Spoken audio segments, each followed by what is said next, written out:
Vale, chicos, buenas. Empezamos. Vale, bueno, hoy como veis lo primero no hay presentación porque no hay nada que presentar, vamos a hacer la clase totalmente práctica. Por eso os he dicho que os trajerais los portátiles, a ver si a lo mejor sí que tenéis, vale, las que habéis venido nuevas. Entonces, bueno, vamos a hacer una clase práctica para repasar un poco lo que hemos visto en las últimas, porque han sido un poco demasiado teóricas. Primero porque en las primeras clases, por ejemplo, hubo algún ejercicio que no nos dio tiempo a hacer, y luego la última, como no pude venir y fue online, pues también fue muy teórica.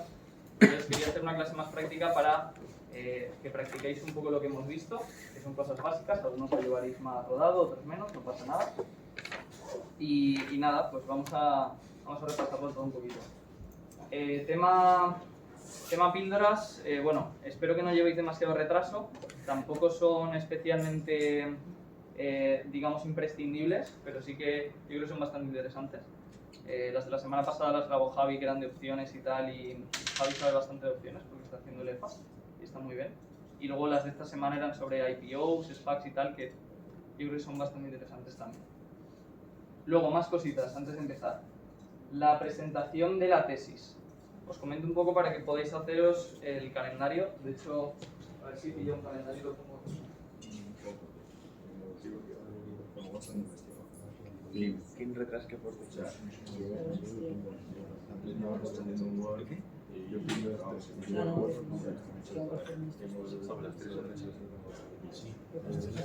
Sobre las tres.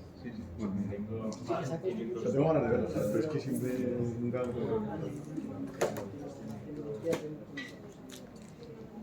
Vale, hoy estamos a 18, ¿vale? La entrega de la tesis es el 5 de diciembre. ¿Cuál es el objetivo de entregar la tesis? Ya lo he dicho, pero lo repito una vez más. El de entregar la tesis básicamente es que paséis a ser de analistas juniors que sois ahora, si no me equivoco, a analistas normales, ¿vale? ¿Qué os da eso? Pues os da la posibilidad de votar cuando invirtamos en la liga de bolsa. Entonces, para ser analistas tenéis que haber presentado una tesis y que esté bien, evidentemente. Y después de eso, también tenéis que seguir al club en eToro, que eso ya lo veremos, porque consideramos que hay que tener un poco de skin in the game para poder votar en las decisiones. Entonces, seguir al club. O sea que con eso ya seríais analistas. Los que os importe más, pues lo podéis poner en LinkedIn, y los que no, pues simplemente aprendéis presentando la tesis. Entonces, eso sería el 5, y la última clase de la Academy será el día 9 de diciembre, que repasaremos un poquito las tesis y demás. Entonces, ya a partir de ahí pues os podéis hacer un poco vuestro calendario y organizaros para que este día 5 ya la tesis esté entregada. ¿Cómo debe ser la tesis? La tesis es una redacción, pero que no os asuste, porque no es una redacción que tenga que ser 50 páginas. Una tesis puede ser, estoy exagerando por lo bajo, pero puede ser de 2 páginas y ser una buena tesis. Incluso de 1 página puede ser una buena tesis. Si le preguntas a Warren Buffett, a un buen inversor, te puede resumir su tesis en 2 líneas casi. Entonces, evidentemente, a mí me gustaría que haya un poco más para ver la investigación que hay detrás, pero no tiene que ser un documento extensísimo y que sea muy aburrido de escribir. Y luego, si hay alguna tesis especialmente buena, la idea sería presentarla para todos en una reunión, en un club. Y también, una cosa que tenemos en mente desde hace tiempo, que todavía no es oficial, pero sí que nos gustaría hacer, es publicarlas en las redes del club, para que tengáis también un poco de visibilidad. Entonces, bueno, eso que lo sepáis. La presentación es el 5 de diciembre, y la idea de la entrega, y la idea de la tesis, como ya he comentado, no es que la empresa esté infravalorada y sea muy buena inversión, ¿vale? La idea de la tesis es que aprendáis a valorar una empresa. La valoración que os salga puede ser más de lo que vale ahora en bolsa, y puede seguir siendo una buena valoración de la empresa, porque si en el futuro luego la empresa cae, será un buen momento para comprarla. Pero vosotros ya sabéis lo que vale esa empresa y ya podéis comprarlo en el futuro, ¿vale? Entonces, insisto, sed objetivos, no os dejéis llevar y digáis, no, va a ser mejor tesis si pongo que vale más dinero. No, la tesis tiene que ser lo más objetiva posible. Si la empresa está cara, pero la valoración aún así puede ser buenísima, ¿vale? Y luego eso, aunque aquí hayamos sido un poco más rígidos, hayamos elegido una empresa fija para la tesis, luego eso lo podéis usar para decir, vale, si ya sé valorar esta empresa, como me pasó por ejemplo a mi Contesta, que es la tesis a la que más tiempo le he dedicado, pues ahora puedo coger cualquier empresa del sector y valorarla en muy poco tiempo. y eso me da una habilidad y una capacidad para luego encontrar inversiones muy grande. ¿Vale? Entonces eso, simplemente el calendario para que lo tengáis un poco en mente.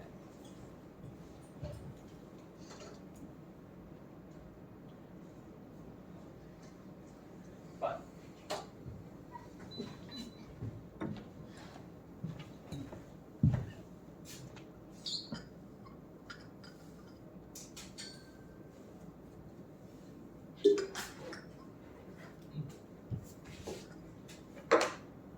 Vale, pues dicho esto, la clase de la semana pasada, que fue online, fue de la parte contable de análisis cuantitativo.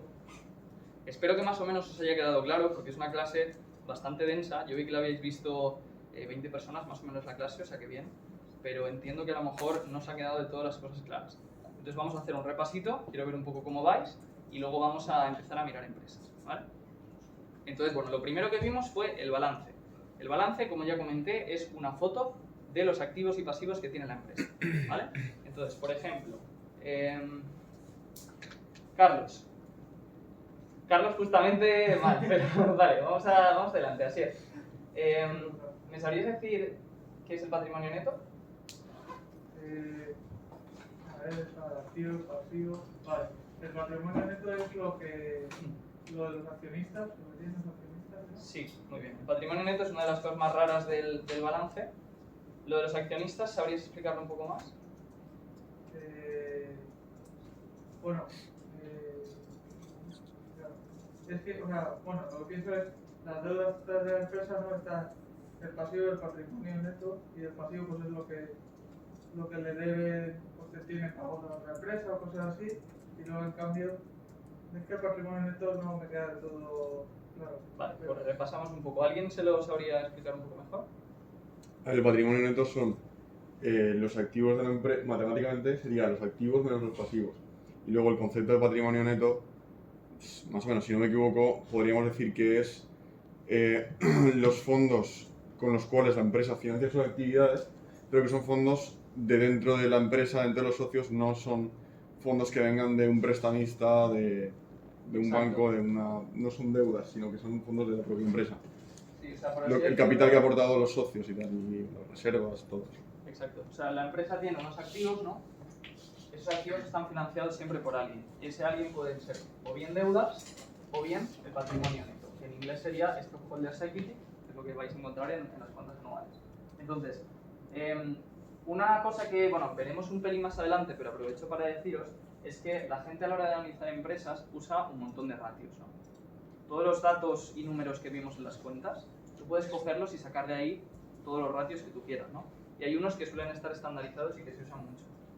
A mí no me gusta demasiado usar los ratios porque el patrimonio neto, por ejemplo, es una partida que, como decía él, es un poco los restos de la financiación de accionistas, ¿no?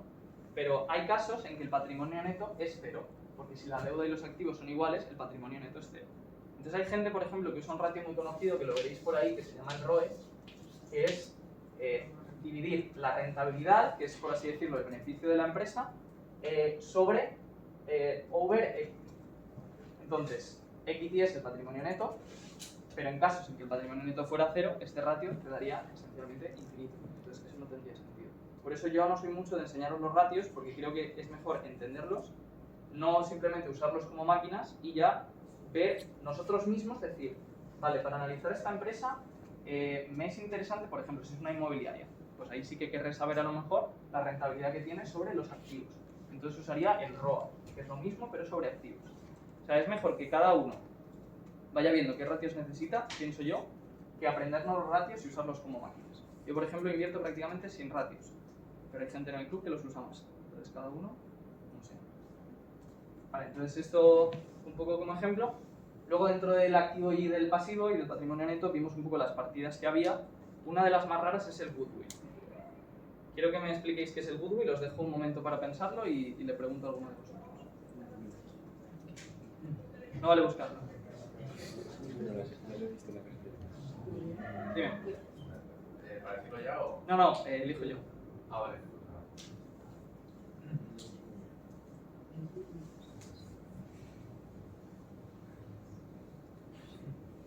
Vale, ya está. Pablo. Sí, sí. Esa parte no la acabo de entender. Vale. A la izquierda, ¿Jorge eras? Sí.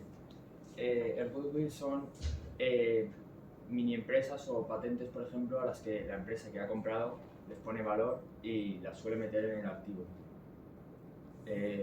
Son empresas pequeñas que compra y las adquiere, entonces le da valor y las mete dentro de su activo como si tuvieran valor, pero no los tiene hasta que las vende en realidad. Entonces, Vale, más o menos, pero se le ha ido un poco. ¿Alguien lo puede complementar?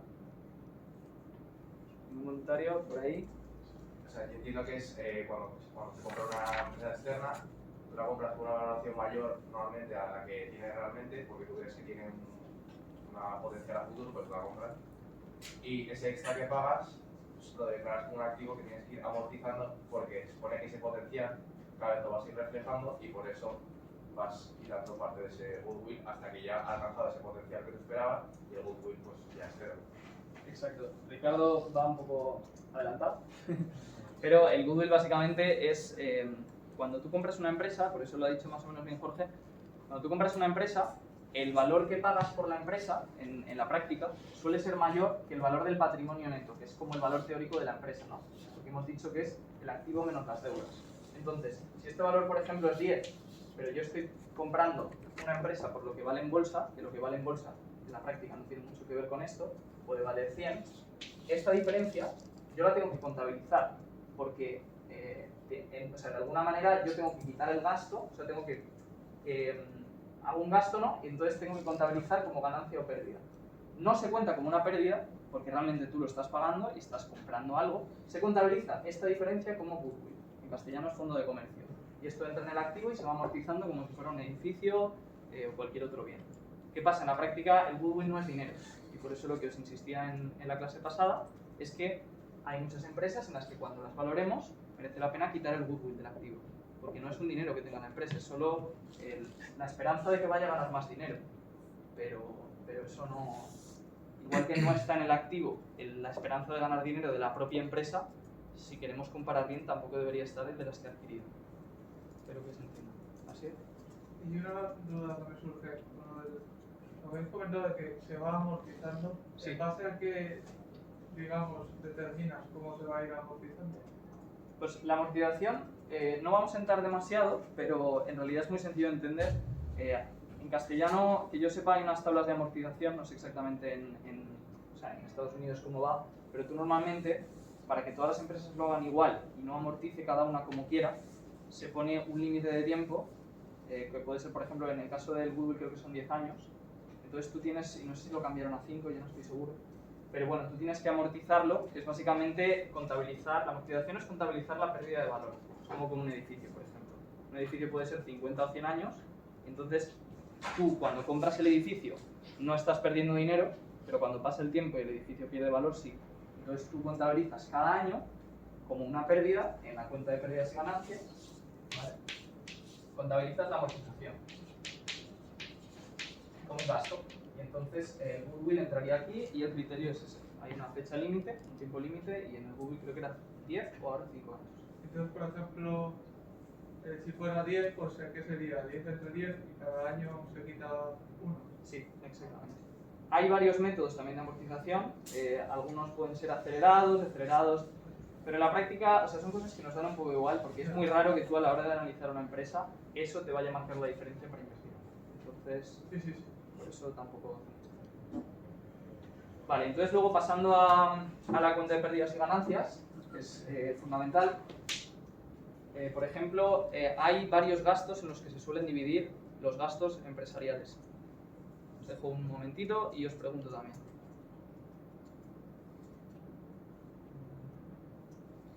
Jorge, por aquí a la... perdón, Pablo, por aquí.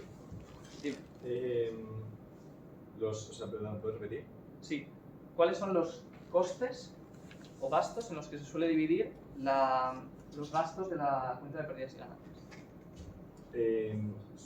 Suelen ser, o sea, puede ser que sean los que implementan para investigación. ¿Vale? Eso es uno. Ese es Investigación y desarrollo. El otro sería el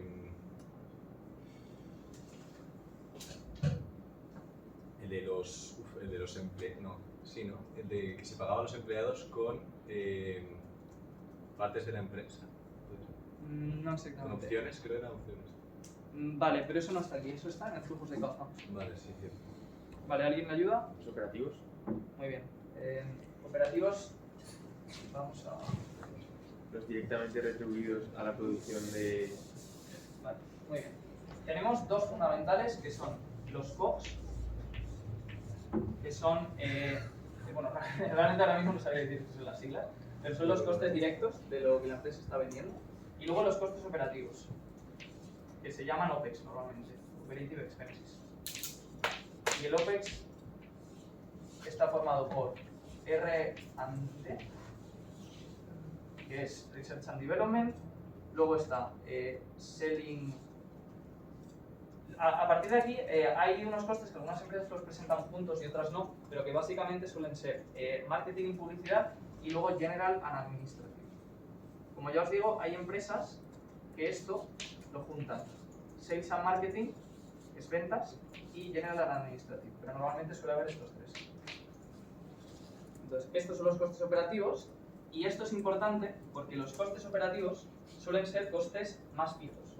A medida que la empresa escala, los costes directos aumentan. Si yo fabrico, por ejemplo, borradores, el coste de fabricar, si yo fabrico 100.000 borradores más, pues tengo que pagar otros 100.000 materiales para borradores. Pero no tengo que pagar a lo mejor más marketing, más directivos de la empresa o más investigación. Entonces, esto crea un fenómeno que, ¿cómo se llama? ¿Alguien se acuerda? Apalancamiento. Apalancamiento operativo. Eso. El nombre nos da igual, pero lo importante es entenderlo. A medida que una empresa escala, nos puede parecer que tiene pérdidas, pero realmente esas pérdidas se van a acabar muy pronto porque esto sería como una gráfica que la voy a hacer por aquí. Si los ingresos son esto y los costes son esto, si nosotros como inversores vemos la empresa cuando está aquí, hay muchos casos en que los inversores institucionales y demás, que a lo mejor no entienden muy bien la empresa, porque estamos acostumbrados a mirar solo los números, ven esto y dicen, vaya, esta empresa está en pérdidas.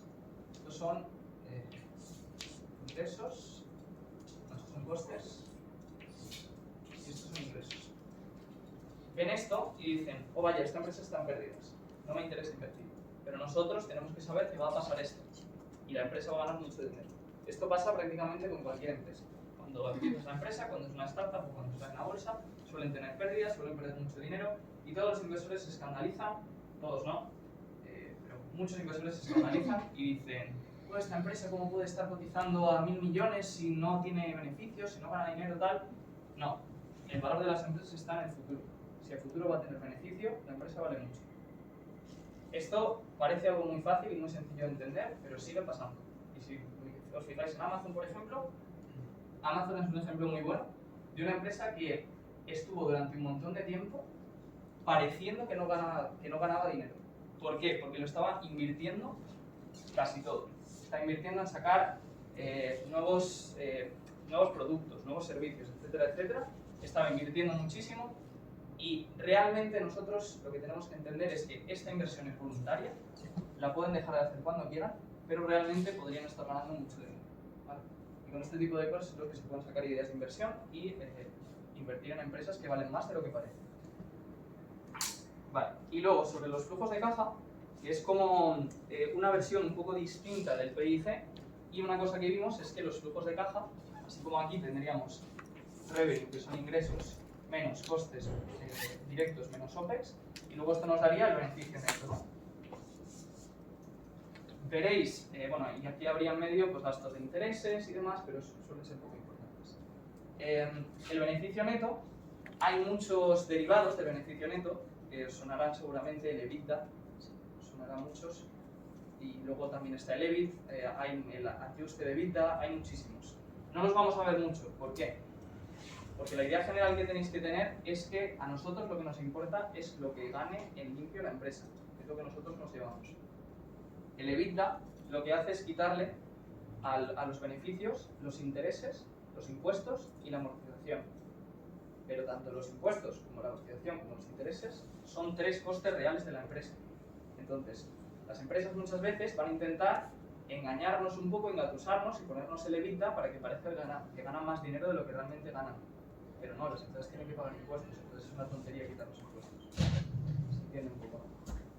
La única razón por la que quitar los impuestos es porque, por ejemplo, o sea, si tú quieres ver, y os lo digo ya así, ya lo sabéis un poco, si la empresa tiene mucha deuda y tú quieres ver si va a poder pagar la deuda, entonces a lo mejor sí que miras el EBITDA, porque los impuestos te darían igual, porque si va a pagar la deuda, no va a pagar impuestos. Y como la amortización puede ser de edificios que ha comprado hace 40 años, pues también le valdría el dinero para pagar la deuda. Entonces son los únicos casos en que a lo mejor pues, te interesa más mirar el EBITDA. Pero en general es mucho mejor tener la idea de que lo que nos interesa es el beneficio neto. Además del beneficio neto, a veces vamos a hacer algunos ajustes, que van a ser los de los flujos de caja. Vamos con los flujos de caja. Sería Está un poco desastre la pizarra, pero creo que sí. Está bonita, está bonita. Fotos no. Vale. Flujos de caja. ¿Qué es lo importante? Como os comentaba antes, pasamos de aquí a aquí. ¿Por qué pasamos de aquí a aquí? Muy importante y también lo explicamos en la clase anterior. Los ingresos y beneficios y costes, como en el caso de la amortización, no son el dinero que está entrando y saliendo de la empresa. Si tú, por ejemplo, compras el edificio, el dinero entra, sale, mejor dicho, en el momento de la compra. Pero aquí no ponemos eso, aquí ponemos la amortización. Entonces, el flujo de caja, el estado de flujos de caja, está para eso, para contabilizar el dinero que entra y sale de la empresa. Si os miráis en las cuentas, veréis un montón de partidas en los flujos de caja, algunas muy pequeñas y que no nos interesan. Por eso en la clase insistí en que había unas en concreto que son bastante importantes. Así que os pregunto una vez más. Una de ellas, que es un poco de las más complicadas, es la que se llama Stock-Based Compensation, compensación basada en acciones. Vale. Vamos por ahí, Alba. Sí. ¿Me sabéis explicar? Explicar las estructuras. Sí. No me acuerdo. Vale. Pero supongo que son, como se llama Stock-Based Compensation, supongo que sean las compensaciones por las acciones. Vale. Dividendos. Vale, sí, básicamente es eso, pero digamos, ¿qué tiene de especial y por qué se ponen en los flujos de caja y no las vemos aquí? O sea, ¿por qué se quitan? Lo que se hace con la compensación en acciones es que aquí nosotros tendríamos el beneficio neto, para los flujos de caja partimos de ahí y entonces le restamos la compensación basada en acciones. ¿Por qué se la restamos? ¿Alguien más? Mari, por ejemplo. A ver, como ya he dicho, son compensaciones con acciones, es decir, no es que pagan. Creo que ya he dicho pago de dividendos, pero no sé si es que pagas a los empleados con acciones o sí, ¿no? A los empleados, sí, a los empleados. Entonces, se quitan los flujos de caja porque digamos que es un coste que has gastado pero que no has pagado. ¿De acuerdo? Entonces, como no lo has pagado realmente, como no es un dinero que ha salido de la empresa, entonces... Es una salida de patrimonio, ¿no? Entonces. Sí, pero no sale dinero. Claro, pero no sale dinero de la empresa. ¿Sabes? Pero Y los flujos de acciones, caja es pero lo que eso registran. En el dinero no lo notas. Tú podrías emitir todas las acciones del mundo y de hecho lo que pasa es que cuando emites acciones no solo no les pagas, sino que estás cobrando. Claro. ¿Vale? Lo he explicado muy bien. Entonces, cuando la empresa paga a los empleados con acciones, esto es un poco lioso, no les paga directamente con acciones, les paga con opciones. Exacto, con opciones. Entonces estas opciones, repaso un poco aquí de las píldoras. Son loans apalancados, ¿no? Las opciones lo que tienen de especial es que son la oportunidad, por así decirlo, de comprar una acción, el propio nombre lo dice, bueno, esto se supone que es una línea recta, de comprar la acción a un precio fijo. Entonces, la acción puede hacer así y el empleado que ha recibido la opción sigue teniendo esta opción de comprar este precio. Cuando la ejecuta, se emite una nueva acción de la empresa, el empleado le paga a la empresa esta cantidad de dinero y tiene una acción más. Entonces, ¿qué ocurre? Si la empresa cae por debajo de este precio, el empleado no las va a canjear, porque no le va a pagar a la empresa, por ejemplo, 50 para recibir $40. Pero si sube, sí que lo va a hacer. Entonces, lo que hacen las empresas es darles opciones a los empleados para incentivarlos a que la empresa vaya bien y que tengan interés en que la empresa mejore. ¿Qué nos pasa a nosotros como accionistas? Que si la empresa va bien y todo el mundo canjea sus opciones, hay más acciones y por tanto las nuestras valen menos. Entonces, eso no es un pago, pero sí que es un coste. Por eso se incluye como coste y la forma de contabilizarlo es un poco extraña, yo ni siquiera la entiendo del todo, pero bueno, es con métodos de ponerle precio a las opciones, se les pone en precio y se cuentan como coste.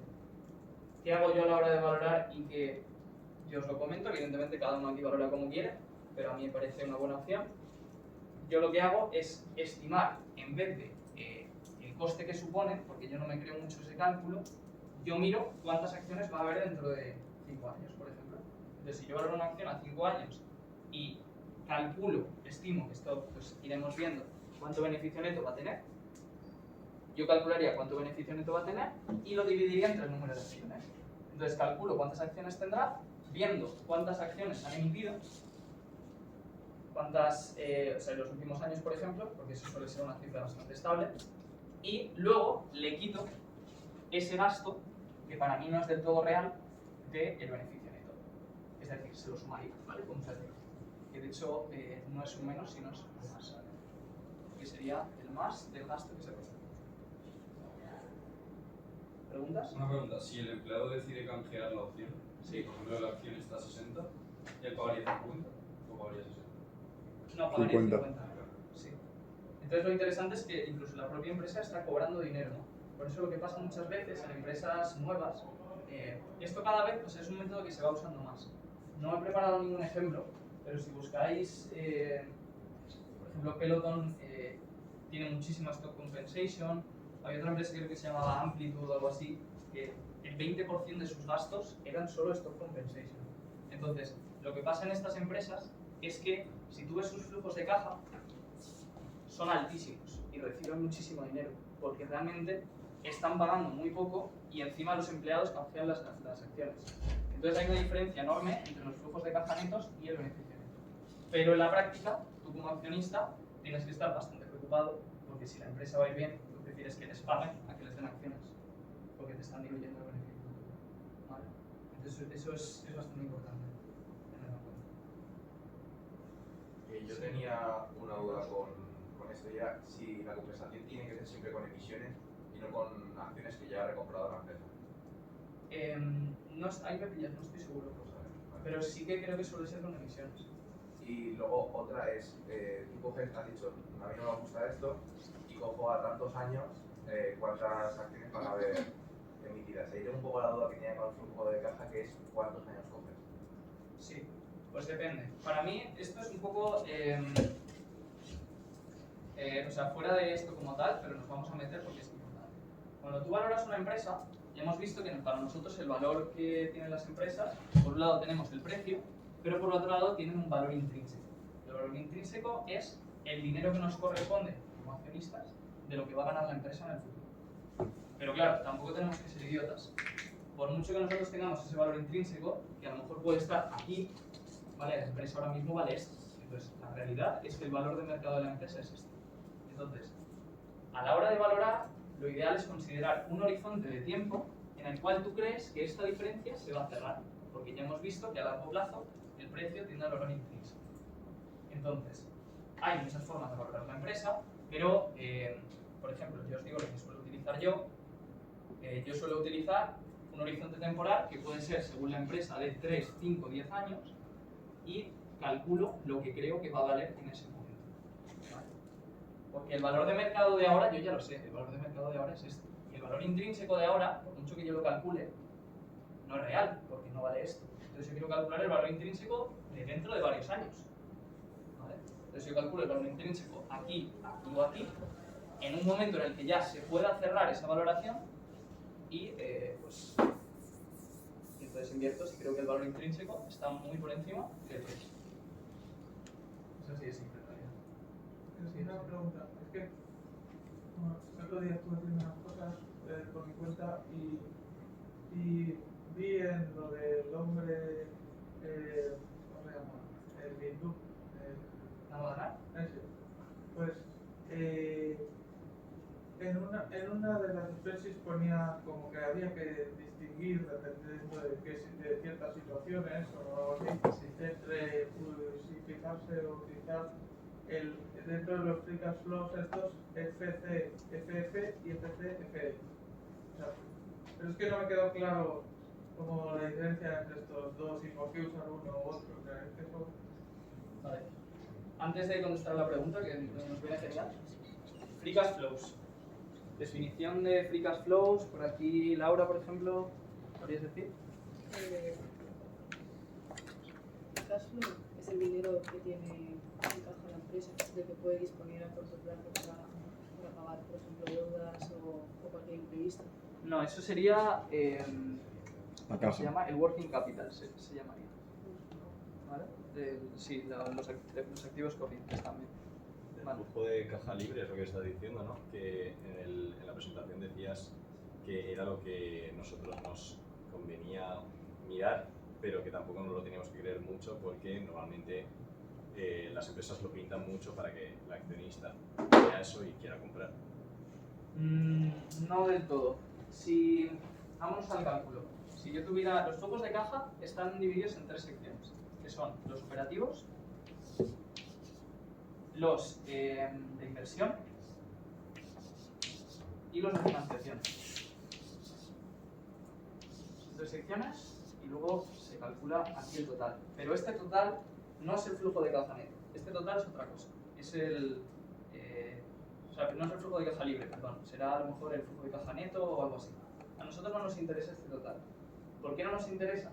Porque si la empresa, por ejemplo, nosotros lo que queremos saber es cuánto dinero está ganando la empresa. Entonces, si la empresa, por ejemplo, ese año ha salido a bolsa y ha recaudado 1.000 millones, pues esto va a aparecer aquí. Entonces, a lo mejor la empresa está ganando 10 dólares, ha recaudado 1.000 millones y aquí lo que vemos es 1.000 millones, 10 dólares. Este dato no nos sirve. Entonces, usamos una métrica que son los free cash flows, que es, lo veis muchísimo, flujo de caja libre, y si lo buscáis veréis que muchos inversores muy famosos lo usan. ¿Cómo se calcula el flujo de caja libre? Que lo comentamos en la clase. Fede, ¿tú sabes? Por aquí tampoco. Es después de impuestos, ¿no? O algo así. O sea, depende de Sí, que suman. pero porque los impuestos ya te vienen de aquí. Puede ser Entonces, con los ingresos de la actividad normal que tiene la empresa. O sea, que si tiene actividades que no son normales o que son por ejemplo especiales de un año que han tenido ingresos por otra operación, que no es lo que suele hacer la empresa, eso no lo contarías. ¿Puede ser eso? no es exactamente eso, pero eso que has dicho es muy interesante porque es lo que vamos a querer hacer nosotros como inversores. Lo más fácil, ¿no?, es coger los números y verlos y ya está. Pero lo difícil y lo que nos puede aportar valor es darnos cuenta de si hay un gasto o algo que sea excepcional. Por ejemplo, hace poco nosotros tenemos GoPro en el club en cartera y GoPro estaba, si tú te metes en Yahoo Finance, ves que GoPro está a un PER de 4. Un PER de 4 sería que si tú inviertes ahora en GoPro, estás recuperando cada año el 25% de tu inversión. O sea, esa rentabilidad es una locura para una inversión como GoPro. Entonces, yo estoy convencido de que hay mucha gente que entra a Yahoo Finance, ve que GoPro está a un PER de 4 y compra la acción. Estoy muy convencido. ¿Qué pasa? Que si tú te pones a ver sus cuentas, ves que en el último año han recibido una provisión de impuestos o algo así, es lo que vi, ya no me acuerdo muy bien, enorme. Y si no fuera por eso, estaría un PER de 24, es decir, mucho más caro. ¿Vale? Entonces, ese tipo de cosas son las que nosotros tenemos que mirar y tenemos que ver qué es lo excepcional para quitar lo excepcional, quedarnos con lo que a largo plazo puede ser real y entonces calcular el valor intrínseco. Yendo en concreto a los flujos de caja libres, los flujos de caja libres son coger los flujos de caja operativos, que es restarle a los beneficios netos una serie de por así decirlo, de gastos, o sea, de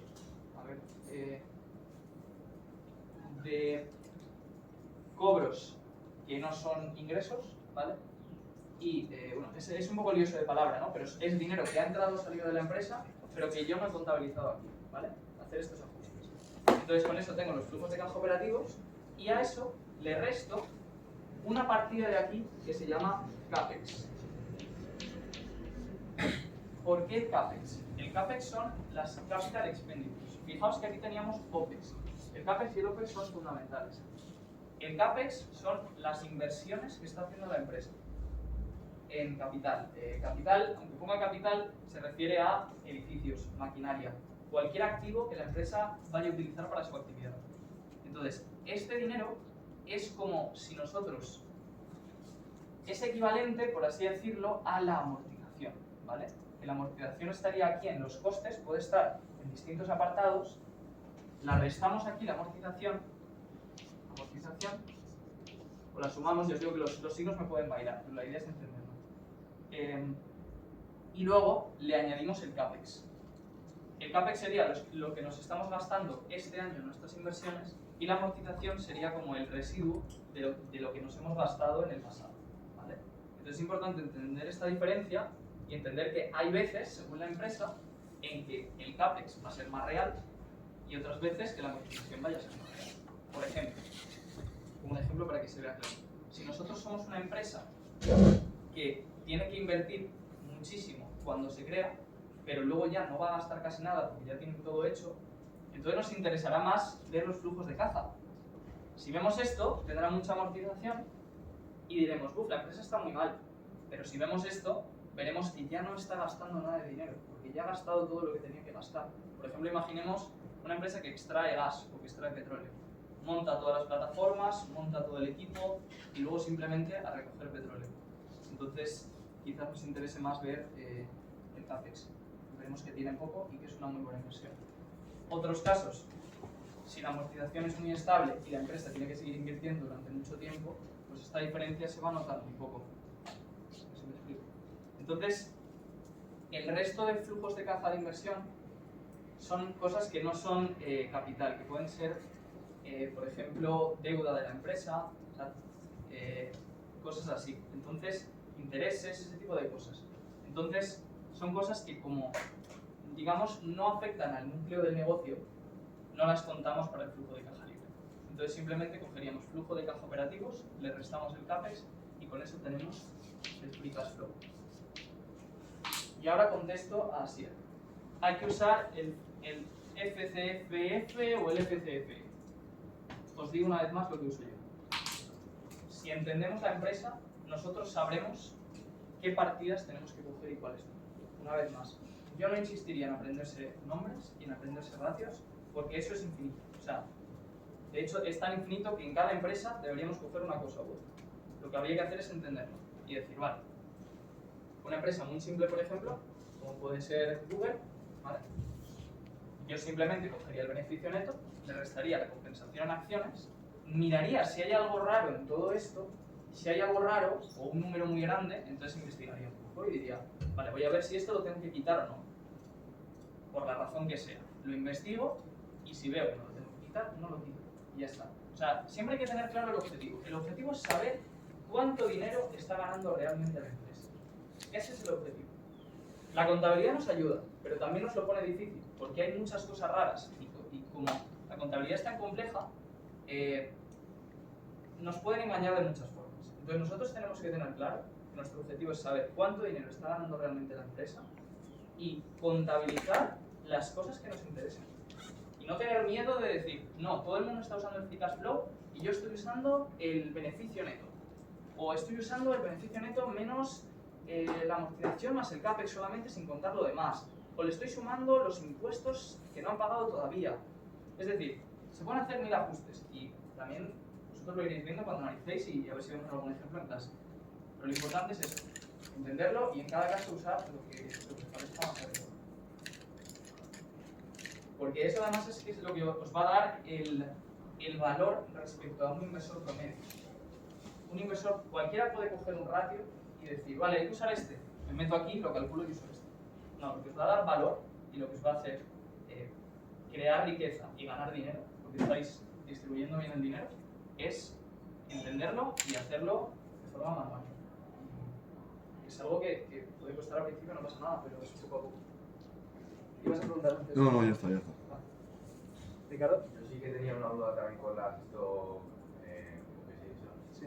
que es, o sea, si pagan a los empleados directamente en vez de darles acciones, ¿no acabaría reflejándose igual en el precio? o sea, se les contaría, o sea, la caja sería menor, entonces yo creo que acabaría afectando igual al precio de la acción, entiendo. No sé si entiendes lo que he querido decir. Creo que sí, más o menos, pero voy a poner un ejemplo. Imaginemos que la empresa está aquí y le paga a los empleados $500. Esperemos que les pague más, pero bueno, $500 y luego la otra opción es pagarles 10 acciones. ¿Qué es mejor para nosotros? O si es equivalente o vale lo mismo. Pues bien, si la empresa va muy bien y llega hasta aquí, o sea, si el valor de la acción fuera una línea recta durante toda su vida, nos daría igual. Pero si la acción sube muchísimo y se multiplica por 10, el coste real de esto ha sido de 10 veces el otro sueldo para nosotros como accionistas. Entonces, por eso nosotros realmente sí. Si creemos que la empresa va a crecer mucho, preferimos que les paguen dinero. ¿Por qué pagan en acciones? Porque necesitan incentivar a los empleados. Y eso puede ser bueno o puede ser malo. ¿Vale? Si es excesivo, suele ser mala señal. Pero esto lo iréis viendo cada vez más, y además yo ahora si tuviera que montar una empresa, pues evidentemente intentaría incentivar a la gente que está conmigo todo lo posible. Les haría partícipes de la empresa, les daría acciones. Pero eso para nosotros como inversores, que solo ponemos el capital, es peor. Claro. Si la empresa va bien. Si la empresa fuera mal y la empresa hiciera así, pues entonces habría sido mucho mejor que les pagara con acciones. ¿Se entiende? Vale. Si voy un poco rápido, lo siento, podéis pararme, preguntar cualquier duda, seguro que hay más gente que la tiene. ¿Hablo? El flujo de caja libre es al final el flujo operativo, ¿no?, de la empresa, y luego el de inversión y el financiero no lo pones dentro del cálculo porque al final consideras que no forma parte del negocio principal. Sí. Si lo pondrías el CAPEX. Sí, exacto. Porque al final es lo que gana la empresa del negocio puro y duro y ya está, ni inversiones ni financiación. Esto sería lo que está cobrando la empresa este año. Esto es lo que ingresa y esto es lo que cobra. Entonces esto sería lo que está cobrando y luego le restas lo que se está gastando en inversión. Porque ese gasto es en activos no corrientes. Sí, normalmente. Ya no estoy seguro contablemente, pero creo que sí. Entonces, ¿sí que está relacionado con la amortización o no? Sí, por eso. O sea, es lo que, el capital que inviertes para mantener tus activos. Exacto, es una O forma sea, de... ¿es lo que gastas en la amortización? ¿O ya lo incluyes en el operativo? No, lo que he comentado antes, imaginemos que la amortización estaría el edificio que yo he comprado hace 50 años y aquí estaría el edificio que yo estoy comprando hoy. Vale. O sea, para mantener el activo, ¿no? Sí. Vale. Entonces, o sea, puede haber muchas cosas, ¿no? La empresa abre una nueva fábrica. Sí, Entonces, Eso se lo he visto ya en el operativo, ese gasto en... No, porque tú aquí se lo estás quitando. No, el CAPEX no se registra en el operativo, previamente. No, está en la inversión. Vale, Porque porque tú no es un piénsalo, gasto. o sea, el PIC, aquí tenemos los gastos e ingresos. Sí. Entonces, el CAPEX no es un gasto. Claro, el PIG es operativo, no es de inversión ni de nada. No, el PIG tiene todo. O sea, aquí tú tienes, debajo de los COX y del OPEX, tú tienes, como he comentado antes por encima, tendrías intereses, ¿no? Por ejemplo. O dinero que la empresa haya ganado haciendo inversiones. Si la empresa ha ganado dinero vendiendo acciones, como nosotros, también está aquí. ¿Vale?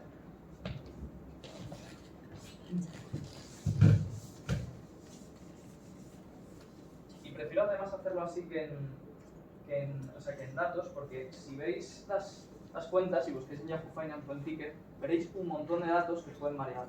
Lo importante es saber en qué nos tenemos. Entonces, esto sería el beneficio operativo. Y luego aquí tendríamos ingresos y gastos no operativos, que sería non-operative expenses. Y luego tendríamos el beneficio neto. Tendríamos los impuestos, tax, y el beneficio neto. ¿Vale? Vale. Entonces, tú aquí, si tú compras, vuelvo a poner el ejemplo, un edificio, eso no es un gasto, porque lo que tenías, simplemente es que lo que antes tenías en efectivo, que tenías 1 millón de euros, ahora lo tienes en un edificio. Eso no es ningún gasto ni ningún ingreso. ¿Qué es? Un pago. Entonces, por eso lo pones aquí.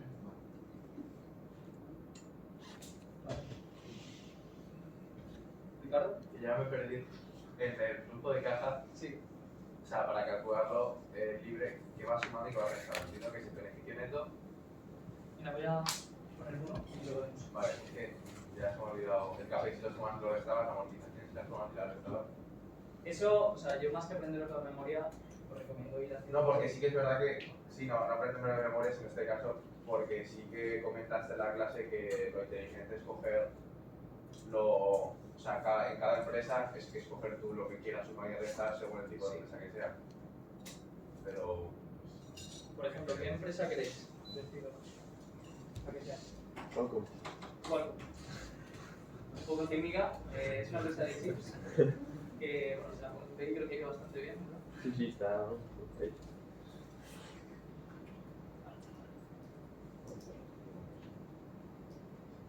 Ticker, como siempre recomendado, nos vamos aquí a financieros y fijaos que tenemos el income statement, el PIG, el balance y luego los funcionarios.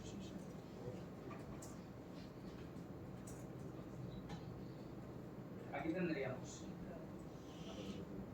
ingresos, como veis, mirad la presentación, ingresos, luego los COGS, cost of goods sold. Lo que me gusta mucho de Ticker es que te pone el incremento y te pone también los márgenes, ¿vale? Como hemos dicho, estos suelen ser los costes variables y estos suelen ser los fijos. No tiene por qué, ¿vale? Y esto es muy interesante ya como curiosidad, pero lo cuento porque me parece algo chulo. En España, las normas contables de España, hay cosas que no se incluyen aquí, que se incluyen aquí. ¿Por qué? Porque hay, ya no me acuerdo exactamente qué gastos, pero por ejemplo los de empleados en España se separan y se ponen como gastos operativos. Entonces lo curioso es que en la contabilidad inglesa, dentro de la parte de COGS, que se supone que son los costes variables, también hay algunos que no son variables. Y esto, por eso yo digo que el apalancamiento operativo, a pesar de que solo debería suceder aquí, también sucede aquí. Porque aquí también hay costes que no son variables. Y eso es muy interesante de entender.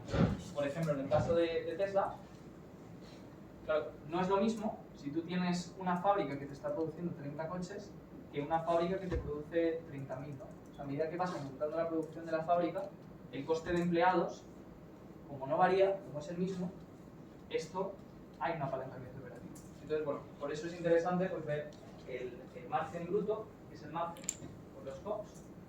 En este caso, fijaos como el de Qualcomm, pues se ha mantenido bastante estable. Y luego el operating margins, que es con los operativos. Esa es la gráfica. Mirad cómo tenemos los tres que hemos dicho. Bueno, y sería Other, que también en algunos casos pues, puede haber otra cosa. También aquí en Ticker y en Yahoo Finance os lo he simplificado. Entonces aquí tenemos Selling and Admin Expenses. Aquí están los dos juntos. SIM y GIA están juntos.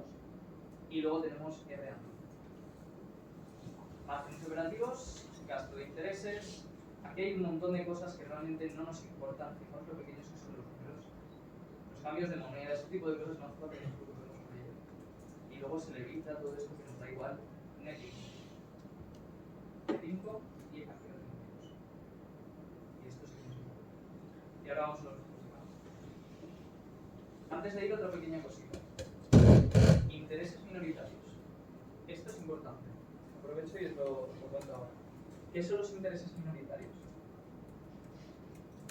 Cuando hacemos una adquisición de una empresa, si compramos el 51%, la empresa ya es nuestra.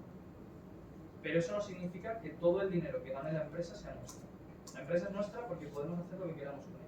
Pero hay un 49% de lo que gane que no es nuestro. Esos son los intereses minoritarios. Os lo comento y es importante porque hay casos en los que esto puede ser una cifra bastante grande. Entonces nosotros vemos el net income aquí y nos puede parecer que la empresa gana mucho dinero, pero realmente lo que ellos se están llevando es muy inferior en empresas que hayan hecho muchas adquisiciones. Entonces eso también es importante conocerlo. En este caso no, ya veis que es poquísimo, pero puede ser bastante. Así que eso para que lo tengáis en cuenta. Todas estas cosas sí, las podéis ir apuntando, pero vaya, con el uso, pues es como lo mejor. Vale. Entonces, aquí tenemos el cash flow statement partimos de los beneficios netos, del net income, y vamos quitándole cosas. ¿Qué le quitamos? A ver. Le quitamos depreciación y amortización. Esto, fijaos que es la amortización del goodwill y de activos intangibles, que son patentes, software y demás. Esto nos daría el total. Y luego, esto, la venta de activos y la venta de inversiones, una vez más, son, además que siempre me lío y os lo voy a decir mal, pero son pagos que han sido pagos pero no han sido gastos. Es que esto es muy lioso, pero básicamente son, todo el rato son o pagos que no han sido pagos y sí que han sido gastos, o viceversa. Entonces, según eso lo tenemos que sumar o restar, ¿vale? Pero vaya, que no tenemos que saber realmente si va en positivo o no, simplemente lo vemos aquí y ya lo tenemos. Y Andrés, Sí. en la depreciación y amortización total, que si vemos desde 2016 hasta 2021, solo ha subido $150.000 aproximadamente, 150 millones, perdón.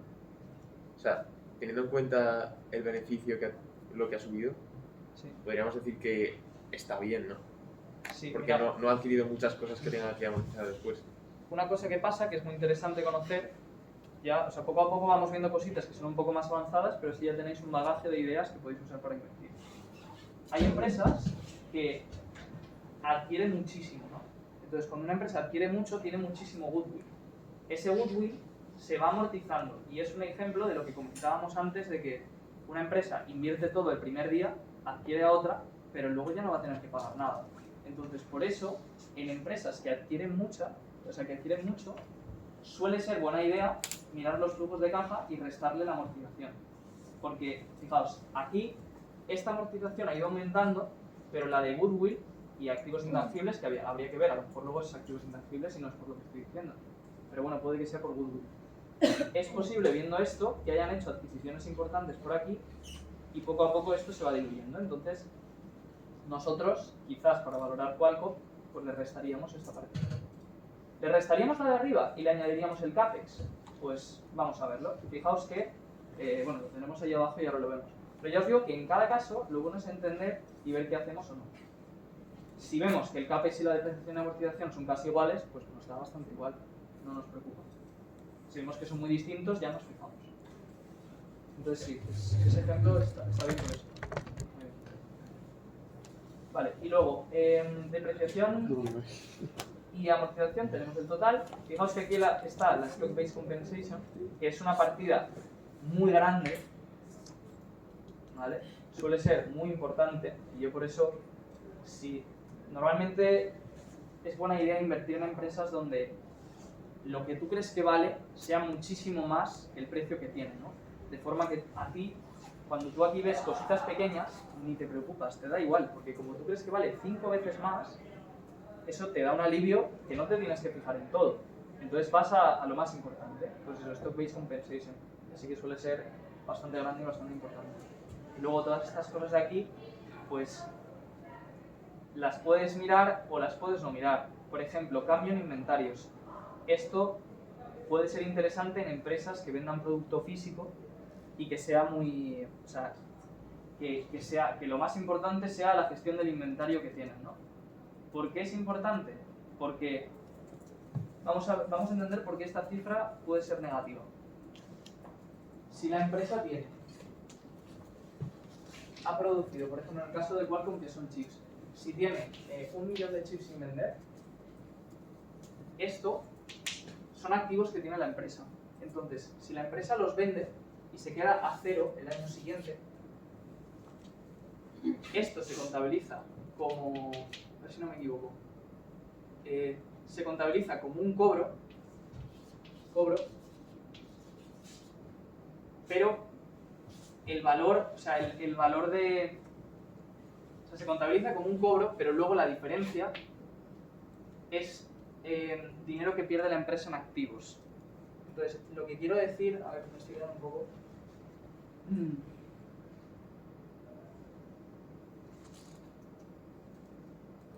Sí, al final la empresa vende, pero luego no tiene capacidad para generar más, entonces deja de tener activos. refieres? Sí, no, o sea, lo que quiero decir realmente es que la empresa puede... O sea, cuando la empresa fabrica, ¿vale? A ver...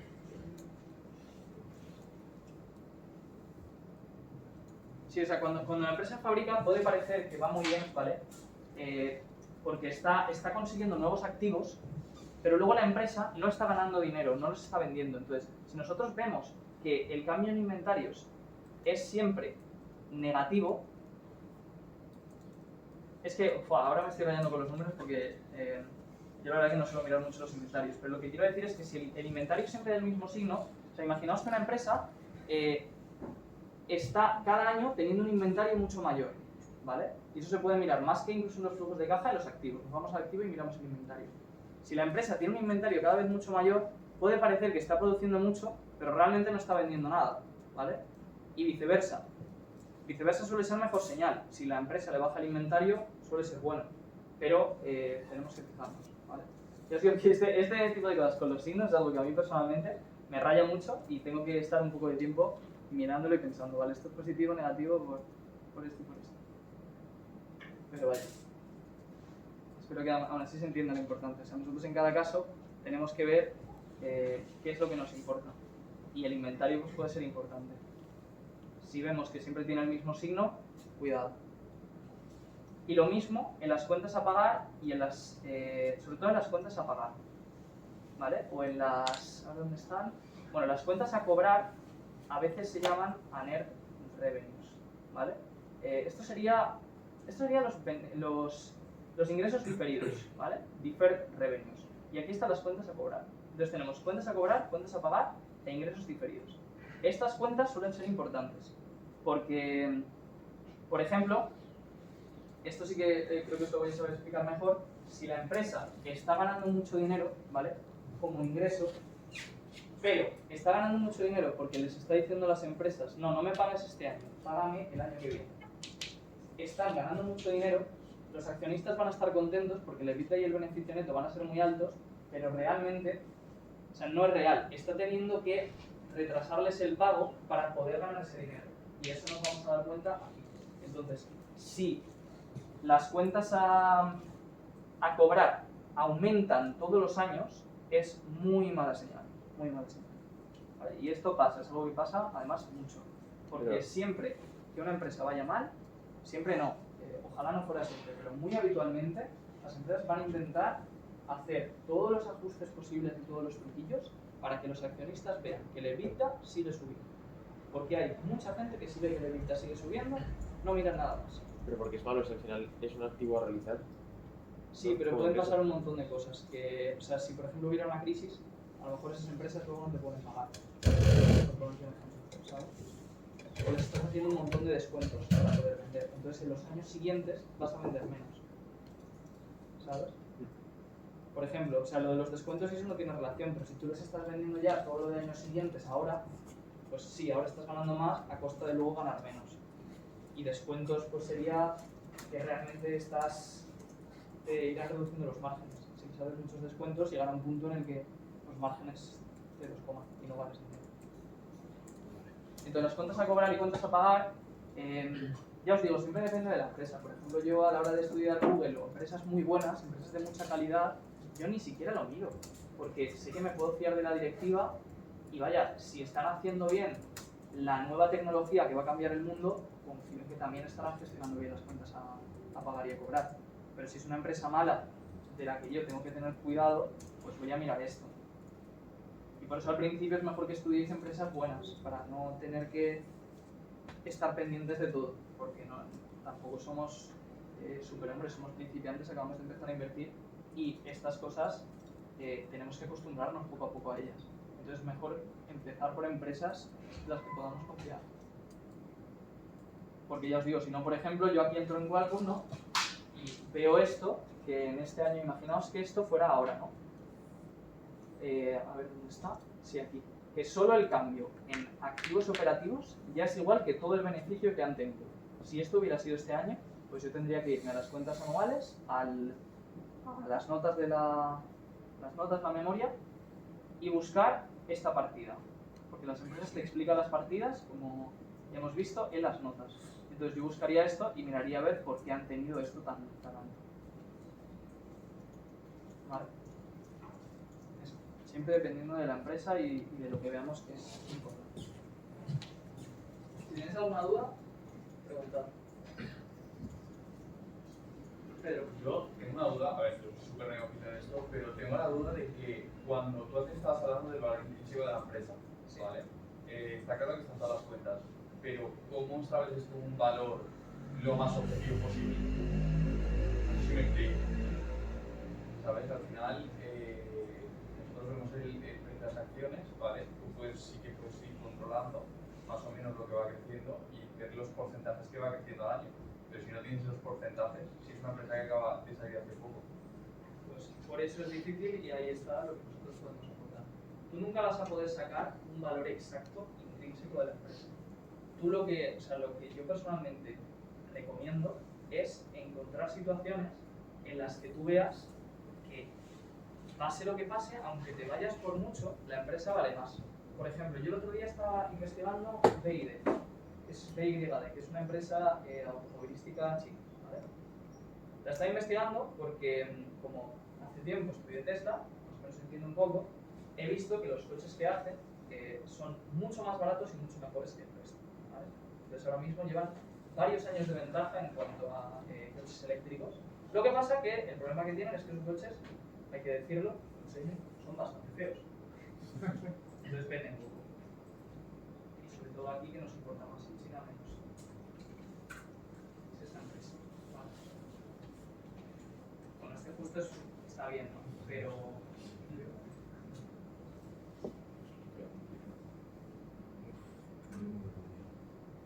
este, por ejemplo, a alguno le puede gustar, pero imagino que no es el coche más bonito que se ha visto. El Audi Q2, no, el A2.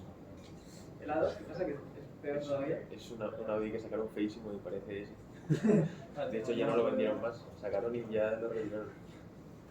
Entonces, ¿este coche qué pasa? Que pues sí, puede tener esta cara de tonto, pero está cerca de $10.000 al cambio en China, ¿vale? Y es un coche que tiene una autonomía, o sea, todavía no lo he estudiado mucho, pero en el anuncio inicial, que esto no sé si luego es la verdad, lo tengo que mirar aún, el anuncio inicial dicen que tenía 600 millas de autonomía, que es una barbaridad, ¿vale?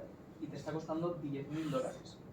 En Australia, por ejemplo, que lo iban a vender este coche, el precio allí del coche, o sea, el siguiente coche eléctrico más barato costaba el doble, ¿vale? Para que os hagáis una idea. ¿Por qué se da esto? Porque esta empresa está fundada por unos químicos de baterías, que la empresa es muy antigua, es de antes del año 2000, y llevan muchísimo tiempo investigando para hacer las baterías más eficientes. Por lo cual, tienen un coste por kilovatio hora en las baterías de 85 kilovatios hora. El siguiente más bajo en la industria es de más de 100. Entonces, como lo más caro de los coches son las baterías eléctricas, los coches eléctricos, pues consiguen eso. Como duda concreta sobre la empresa, ¿no se dedican también a vender baterías? Sí, también venden baterías, sí. Eso es muy interesante porque lo que hacen ellos es, yo creo que se han dado cuenta y dicen, vale, nuestros coches son muy feos. ¿Qué hacemos si no conseguimos que la gente nos lo compre? Pues vamos a venderles los componentes a las otras empresas. Entonces Apple ya tiene un acuerdo con ellos de que si hace coches, las baterías van a ser de BYD. Toyota, por ejemplo, también tiene un acuerdo con ellos. ¿Con cuál, o sea, con qué esta no tenéis la más diferencia ahora? ¿Con coches o con baterías? No lo sé, no lo sé. Vale. Mi investigación de momento ha sido ver algún vídeo en YouTube y un poco más. Pero ¿a qué os quiero llegar con esto y por qué lo he mencionado ahora que preguntaba Pedro? Porque esta empresa, el valor que tiene en bolsa,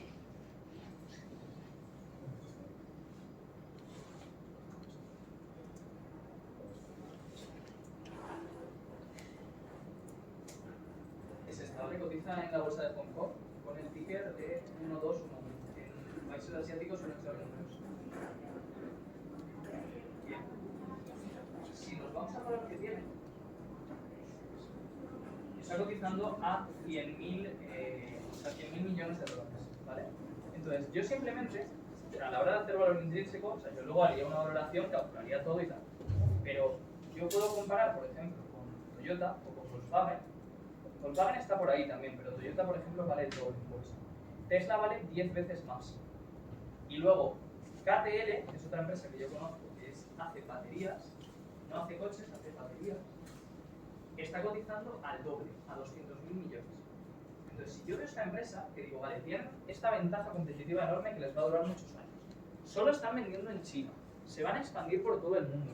Tienen, o sea, no solo venden coches, venden también autobuses, venden un montón de productos. Entonces, si yo veo esto y digo, vale, creo que va a ser el Toyota del futuro dentro de 10-20 años y está cotizando a 10 veces menos que Tesla, a la mitad que Toyota y a la mitad que un competidor que solo hace baterías y las hace peores que él, o sea, peores que ellos, no hace falta, ¿me entiendes?, que yo pueda decir un número exacto de lo que vale la empresa. Yo sé que, vale, no tengo ni idea y tengo que estudiarla a fondo, pero creo que puede valer más, ¿sabes? Y eso es un poco como un Por comparativo. sí, tú al final vas comparando. A mí es la forma en la que me gusta valorar, porque tú realmente no tienes una bola, ¿no?, de que te cristal. Entonces, tú vas comparando y dices, vale, si esta empresa tiene un margen del 20% y esta del 25%, y creo que la que tiene un margen del 25% está mucho peor gestionada, y la que tiene, perdón, sí, el margen del 25% está mucho peor, la que tiene el del 20% está mucho mejor llevada, y encima están aumentando los márgenes, pues yo digo, vale, a lo mejor dentro de 5 años esta empresa va a tener un margen del 30% en vez del 20%. Y es a ojo, pero es un a ojo que está basado en conocimiento de la empresa, conocimiento de los números. ¿Se entiende un poco? Entonces la idea no es acabar sacando un número de valor intrínseco que sea una cifra estática. No, la idea es, yo por ejemplo suelo hacer un caso base, caso optimista y caso pesimista, pero se puede hacer de muchas maneras. Se puede hacer un rango, es decir, yo creo que va a valer entre 100 y 150. Entonces, ese tipo de cosas. ¿Vale? Y son cosas que realmente son de lógica y también es divertido hacer porque tú lo vas haciendo, te vas equivocando, vas aprendiendo. Y luego es que te vale para todo. O sea, puedes coger cualquier empresa y sabes cuánto vale en el momento. Es el caso de una empresa pionera en su sector. Sí. ¿Cómo lo comparamos? Eso es de lo más difícil de hacer, por eso la valoración de startups es muy complicada. Lo que se suele hacer es mirar, bueno, hay una cosa que se llama el TAM, que es el Total Addressable Market.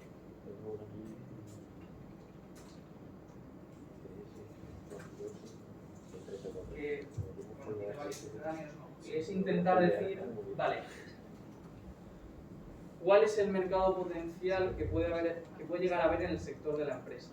Entonces yo miro cuál es el mercado potencial, luego hago una cuota, por ejemplo, tipo, vale, pues creo que van a tener un 20% de la cuota de mercado, y pues van a ganar esto. Esto es algo que yo sé que se suele hacer bastante en startups, y yo por ejemplo cuando valoré Tesla, que era, pues que eso todavía tiene que crecer muchísimo, lo hice. Y aquí en BID también lo estoy haciendo en cierta medida, porque estoy diciendo, vale, si ahora, o sea, si Toyota vende 10 millones de coches al año, y ellos ahora mismo están vendiendo 500.000, pues yo creo que pueden crecer 20 veces lo que están vendiendo ahora.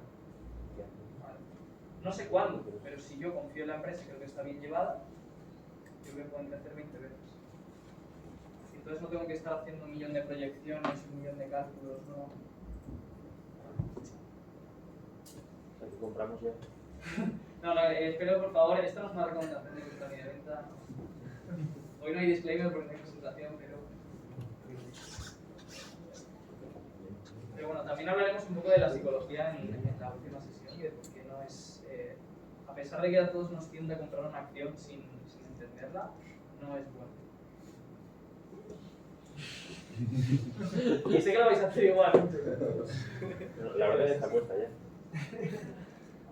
Por eso nos he enseñado hasta la última clase cómo abrir una cuenta en broker. Vale. Bueno, vamos a ver a los de gama.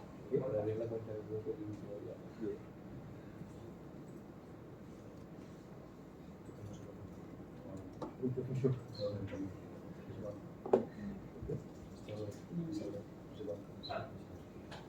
Os digo, sí que hay mucha información y todo esto, o sea, yo no espero que todo os quede perfectamente claro, es ir poco a poco, integrándolo y aprendiendo. A mí me costó más de un año.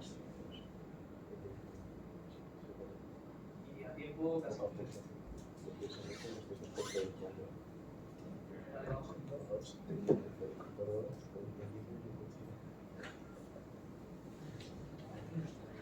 volvemos a la pantalla. Flujos de caja. Hemos visto los operativos. El sumar y restar los operativos nos lleva a Cash from Operations. Pero este Cash from Operations realmente el nombre no es un poco real, ¿no? Porque yo diría que invertir también es de las operaciones. O sea, al final no es de la propia operación que estás haciendo, pero sí, si estás invirtiendo en una nueva fábrica, pues es parte de tu negocio. Entonces, esto sería el Cash From Operations, y aquí tendríamos el Capital Expenditure, que sería esta cifra de la que estamos hablando, el CAPEX, y lo que haríamos es restarle esta cantidad. Porque si no se la restamos, ¿vale? Si solo cogemos el Cash From Operations, no estamos ignorando todo el gasto que está haciendo la empresa invirtiendo en el negocio. Entonces no tendría sentido. O sea, estamos contando, por ejemplo, lo que está ganando la empresa vendiendo los coches, pero no estamos contando el gasto en construir las fábricas.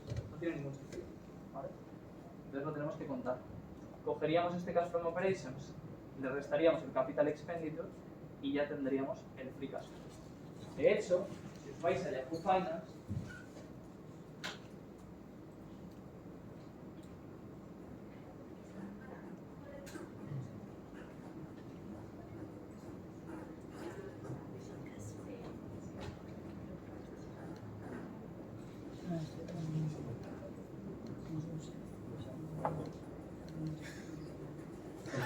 esto es lo más cómodo, vaya, pero en este entender cómo se calcula, pues aparece ya que fijaos aquí la resta entre el flujo de caja de explotación, que son los operativos, y las inversiones de bienes de capitales.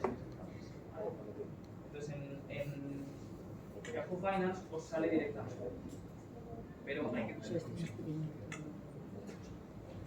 Y luego aquí, en Cash From Operations,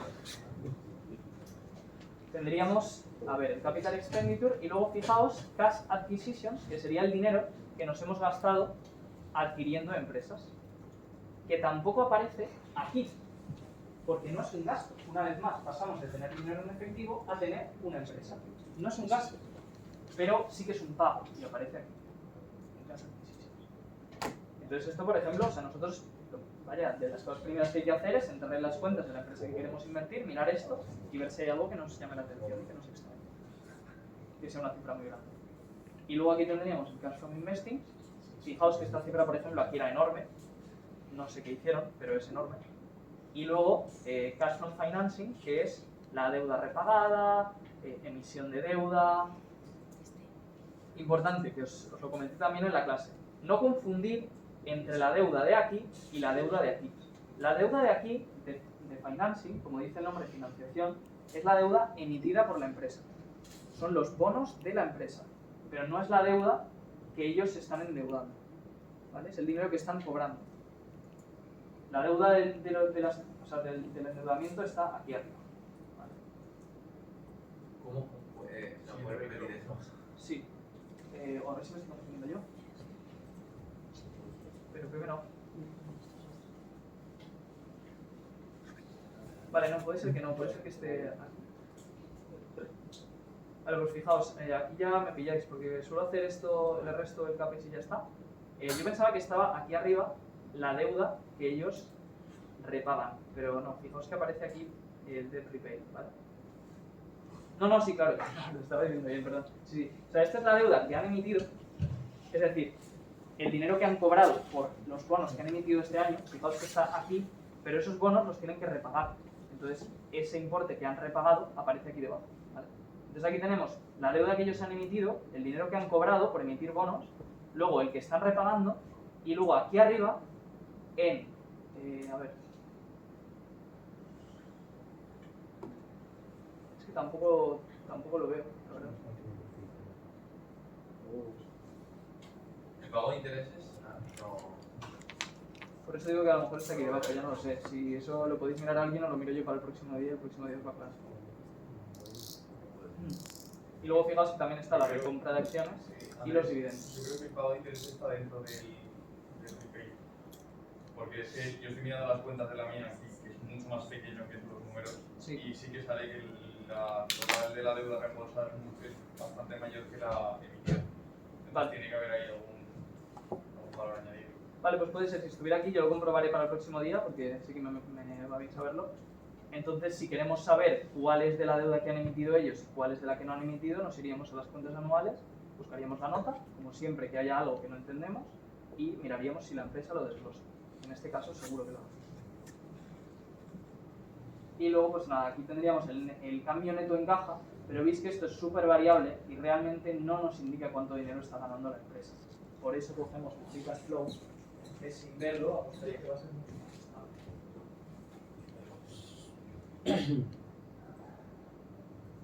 Es más estable y sobre todo más que estable, refleja mucho mejor el dinero que está ganando la empresa, porque si os fijáis va aumentando cada año.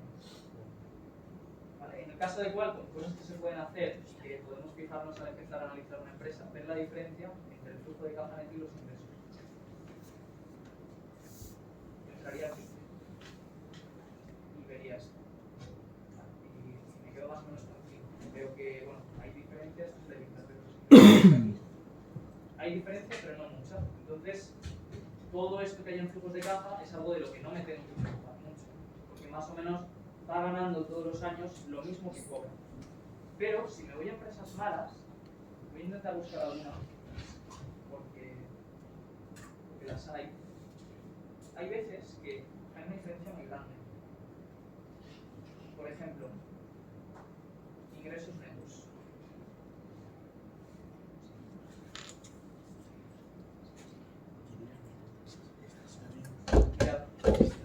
Mirad esta empresa. Es que mira que he cogido General Motors porque las automovilísticas están muy mal. Si miráis los ingresos, ¿vale? Para empezar, mirad el EBITDA. El EBITDA de esta empresa que tiene General Motors, que es el automóvil mexicana, cada año hace 20.000 millones de EBITDA. ¿Vale? Entonces, un inversor tradicional o de bancos de inversión incluso, que mira las métricas que les ponen las empresas muchas veces, que trabajan a sueldo y demás, miran esto y dicen, vaya, qué bien va la empresa, que está manteniendo más o menos constante su EBITDA y tiene una EBITDA de 20.000 millones. Luego nos vamos al beneficio neto. El beneficio neto, solo eso, ya es 1/3 aproximadamente del EBITDA. Eso ya nos da muy mala señal. Pero es que si nos vamos al flujo de caja, el flujo de caja libre, es decir, lo que realmente está cobrando cada año, es muy inferior. Un poco de fondo. Es negativo. Entonces, cada año están pagando más dinero del que cobran, aunque estén ingresando dinero. Un segundo, y entonces aquí yo me pondría a mirar, si fuera a estudiar la empresa, que yo si veo esto directamente ya me voy, porque esta empresa seguramente valga cero, si es una empresa que todos los años pierde dinero, lo más probable es que valga cero. El valor de la empresa sería los dividendos que te va a pagar hasta que quiebre. ¿Vale?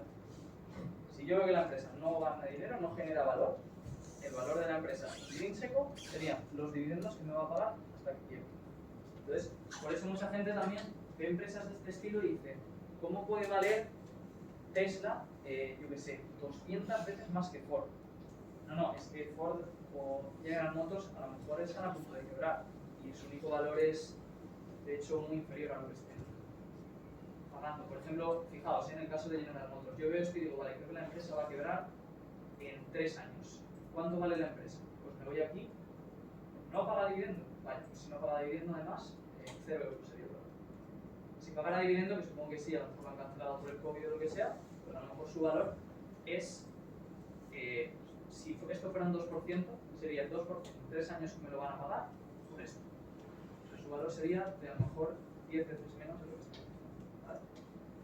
Esto es un poco, como siempre no son mates exactas, ¿no? Es lo que hago yo, pero puedo equivocarme. ¿Me preguntabais? Sí, yo. Entonces el flujo de caja libre es la métrica clave para ver si la empresa gana o pierde dinero, ¿no? Porque es la que no se puede maquillar. Lo que has dicho tienes prácticamente toda la razón. Solo que sí que hay empresas en las que yo prefiero usar el beneficio neto. ¿Por qué? Porque el flujo de caja, lo malo que tiene es que puede estar, precisamente porque no se puede cambiar, lo que te puede pasar es que una empresa un año invierta mucho y esta cifra varíe demasiado entre un año y otro, entonces tú no puedes comparar. Lo bueno del beneficio neto es que como la amortización es repartir la inversión en muchos años, suele estar más equilibrado y suele ser mejor para hacerte una idea de la progresión de la empresa. Pero si miras, digamos, la inversión en capital de ese año, las cuentas en flujo de caja y puedes ver si ha subido realmente o no. Sí, lo que pasa que, o sea, es lo que comento, por ejemplo, imaginad que en el año 2021 Qualcomm ha hecho una inversión extraordinaria y aquí tiene 0 euros. Que de hecho, bueno, esto estoy viendo ya la foto, pero vaya, no, es Qualcomm esta. A ver. Ya está General Motors. Ah, sí, sí. Vale. Pues imaginamos bueno, que esto es Qualcomm y tiene 0 el último año, pero el año anterior tiene 12.000 millones. Entonces, no me sirve de mucho ahí el flujo de caja, ¿entiendes? Por eso yo lo que suelo hacer es calcular la métrica que llamo y que os dice la clase, mis flujos de caja. Es decir, cojo el beneficio neto y le resto y le sumo lo que yo le quiero restar. Tengo mis flujos de caja. Si veo que es una empresa que no hay nada raro en la amortización y demás, yo prefiero usar amortización que el CAPEX, porque es más uniforme.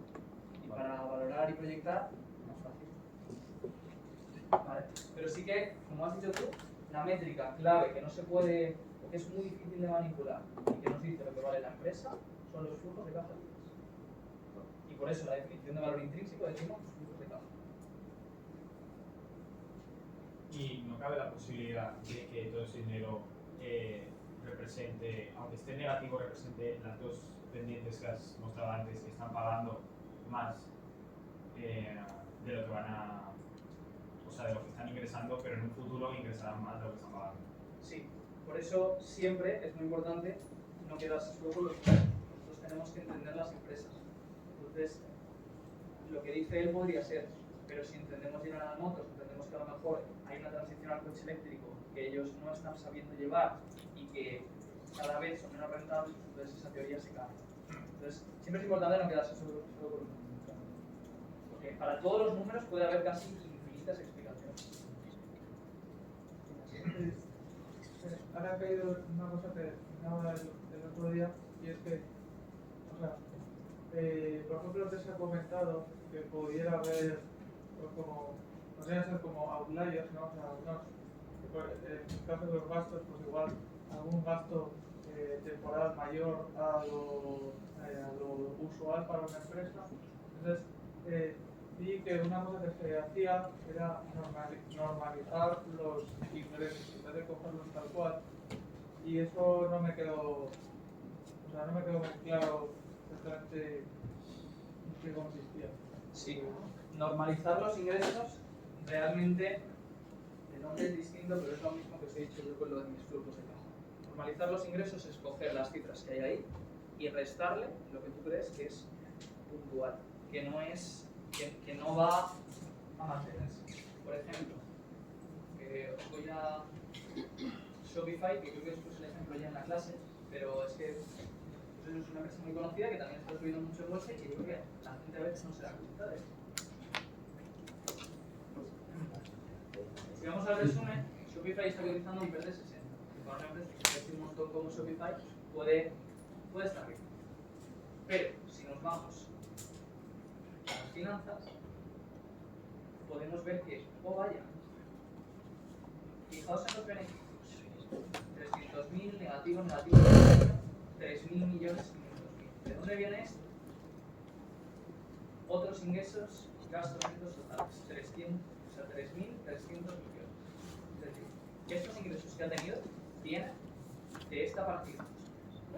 Entonces yo me iría a las cuentas y vería a ver de dónde viene esta partida. Si veo que es porque, yo qué sé, han ganado dinero, porque habéis comprado acciones de no sé, de Qualcomm y ha subido mucho y las han vendido, este dinero no se va, o sea, estas ganancias no se van a repetir en los próximos años. Entonces yo, en mis flujos de caja, lo haré. Esto es donde yo me voy a llevar, ¿eh? Sí. Ah, pues terminamos Hello. contigo ya tareas.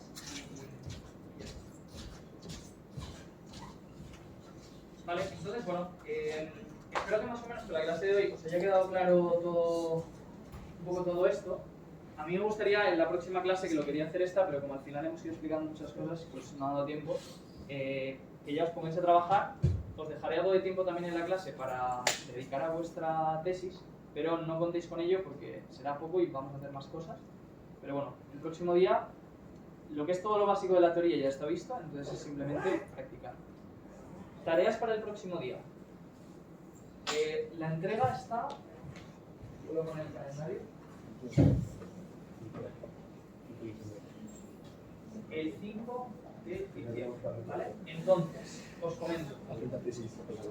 Lo ideal sería que para el jueves que viene tengáis ya hecho lo que es más o menos como un one page, que es un análisis por encima de la empresa. Es decir, que hayáis visto por encima lo que vimos en las anteriores clases de la competencia, el CEO, lo entendáis, que entendáis lo que hace, que entendáis si lo hace mejor que su competencia o peor. Un análisis cualitativo general, un análisis cuantitativo general, por ejemplo, el ejercicio que podéis hacer es normalizar esos flujos de caja, o sea, sacar la métrica que vosotros vais a tener en cuenta para ver cuánto está ganando la empresa. Y ver, por ejemplo, sus deudas, y ver si tiene muchas deudas. O sea, un análisis cuantitativo general para ver qué es lo que os llama la atención y en qué os tenéis que fijar. Y compararlo también, lo podéis comparar con la competencia. Siempre todo se puede comparar con la competencia. Y luego la parte básica de valoración, que sería tan simple como coger el PER, por ejemplo, compararlo con la competencia y ver si parece que está cara o barata, ¿vale?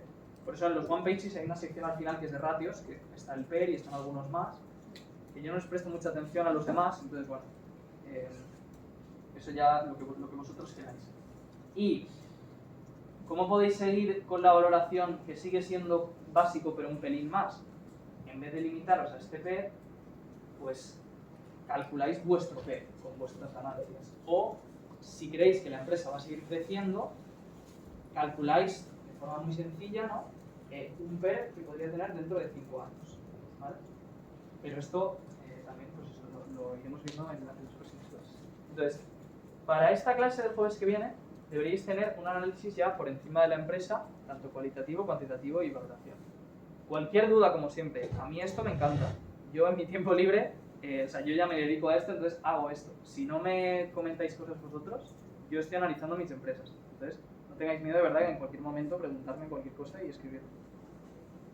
Y luego, para el día 2, digamos, ya veremos un poco una parte, puliremos cosas, veremos algo un poco más avanzado. El 2 repasaremos un poco la tesis y luego el 5 será la presentación, ¿vale? O sea, la entrega, perdón. Entonces, cositas.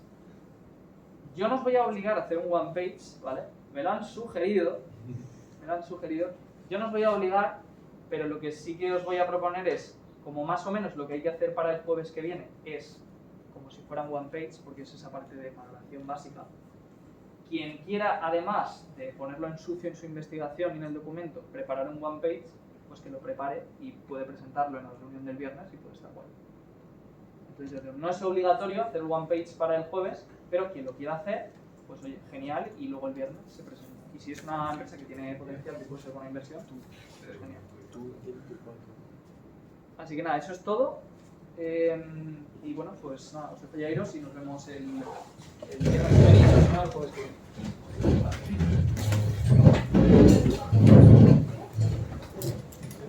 Voy a contar una cosa de que creo que lo estoy haciendo todas las semanas.